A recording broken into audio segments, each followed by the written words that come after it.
Hey student, today we're going to be talking about the F syndrome.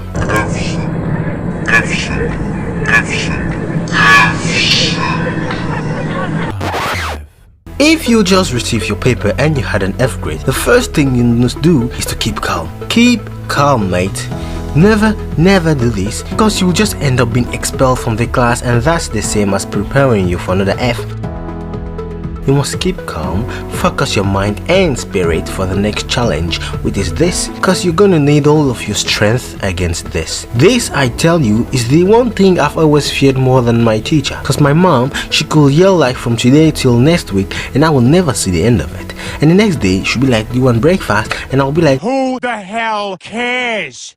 Sorry. If you somehow survive this and this, do this first and then sit tight.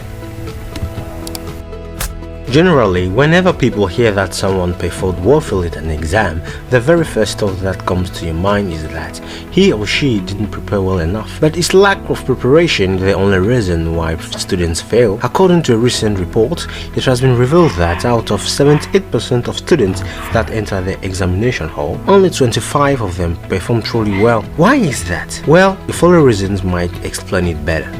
Cramming or crash studying. Be informed that the most common study style of students nowadays is cramming and crash reading. This is when you try to overload your brain with all the lectures of your semester in one night. I mean, come on guys. Yes, your brain is so sharp that it can take everything you throw at it, but don't push it. If it was that simple, you would have just been given all those lectures in one day and been evaluated based on that. What you need to understand is that academic knowledge is not something you gain in one night. No, mate. It is the result of consistent work. Now pick up your book and start studying instead of waiting for the exam announcement. Now this may sound funny, but most students don't know how to study. You probably don't know what study style works for you. Fortunately, I've already made a video on different learning styles. Just check the link in the description to know what your learning style is. I'm not saying you shouldn't play, because even I can miss one Fortnite mission. The game is so interesting that I can't out of the topic again. Sorry, can't help it. The point is, you need to know when to study and when to play. You can do both. Lack of focus. Most students fail because they are unable to focus on their studies and distracted by worldly activities.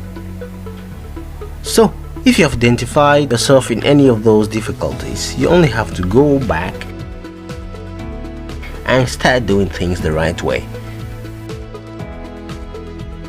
Yeah, we did it! We did it! I practically did everything with only watching.